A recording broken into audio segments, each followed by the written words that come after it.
Hey, salut, c'est Béo. Alors aujourd'hui, tu t'apprêtes à écouter l'épisode spécial Halloween, on va dire. Mais avant que tu commences à l'écouter, j'ai une grosse annonce à te faire. Vendredi Security est désormais disponible sur Spotify. C'est une étape très importante à mes yeux pour le podcast et c'est pour ça que je vous le partage ici, avant le début du podcast, pour que vous sachiez où le retrouver sur Spotify. Le lien sera dans la description. Et maintenant, je vous souhaite donc une bonne écoute. Bonsoir à toutes et à tous. Nous sommes le vendredi 29 octobre et le curry que je te propose aujourd'hui est Sky High Survival. Moi, je tue les masques. Alors, Ika, il faut que tu m'aides. Je suis sur le toit d'un gratte-ciel. Il y a un type bizarre avec un masque. Un masque? Avant de commencer, n'oublie pas de nous suivre sur Twitch, c'est très important pour nous.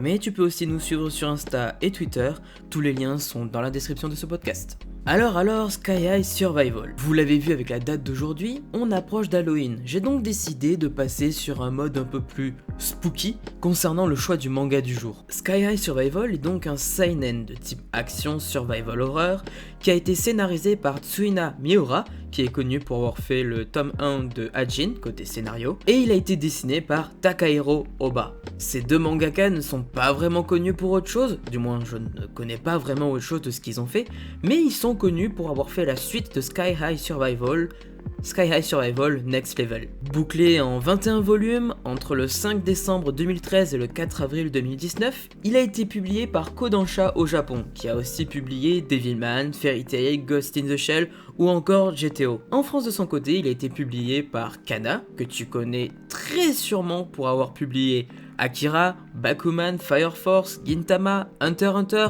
ou encore un petit manga comme ça, au même niveau qu'Hunter x Hunter, Naruto. Contrairement aux précédents mangas que j'ai pu présenter dans Vendredi Security, Sky High Survival n'a pas été prépublié dans le Weekly Shonen Jump. Il a été prépublié sur Manga Box. Il s'agit d'un magazine de manga, un peu comme le Shonen Jump, mais qui est sous la forme d'une appli mobile qui a été lancée en 2013. Il héberge généralement les mangas venant de Kodansha, Shogakukan et d'autres publieurs. Sky High Survival possède également un animé, qu'on appellera plutôt un ONA ici. Un ONA, si tu ne connais pas, il s'agit d'un Original Net Animation ou un web anime comme ils disent au Japon. Ça correspond à un animé qui est diffusé directement sur internet en streaming. Et ici, comme on parle de streaming, Sky High Survival a donc été diffusé sur Netflix, qui possède la licence de l'ONA. Animé par Zero G, réalisé par Masahiro Takata et scénarisé par Toko Machida, cet ONA de Sky High Survival a donc été fait en 12 épisodes. Mais maintenant, comme d'habitude, trêve de palabres et parlons du résumé de Sky High Survival. Sky High Survival nous raconte donc l'histoire de Yuri, une jeune lycéenne qui se réveille un jour, seule, en haut d'un gratte-ciel dont elle ne peut pas descendre. J'ai dit seule ? Pas tout à fait en fait. Elle se rendra vite compte que d'autres personnes subissent le même sort qu'elle, et elle verra aussi très vite que tout le monde ne veut pas forcément qu'elle s'échappe. En effet, des hommes ou des femmes masqués sont également présents pour soit les tuer, soit les pousser au suicide. Yuri réussira donc-t-elle à survivre dans ce monde hostile, ou perdra-t-elle la tête comme plein d'autres, la menant à une mort certaine? Oui, donc comme vous avez pu l'entendre, on n'est pas sur le plus joyeux des mangas. Après tout, il s'agit d'un seinen, donc plutôt dirigé pour les adultes, et aussi il est du type survival horror, donc on n'est pas là pour le fun, on est là pour trancher dans l'art. C'est donc pour ça que j'aime beaucoup ce manga. L'ambiance est géniale, ça me change beaucoup des shonen neketsu classiques. Il nous plonge donc dans un monde sombre, sanglant et stressant. On ne sait jamais qui va survivre ou non, et même s'il y a de nouveaux alliés, on ne sait jamais s'ils sont vraiment du côté de Yuri ou là pour se servir d'elle et du coup utiliser son corps, dirons-nous, ou tout simplement la tuer. J'aime aussi le fait que ce ne soit pas gore pour rien ou gratuitement comme on peut le voir dans certains films d'horreur.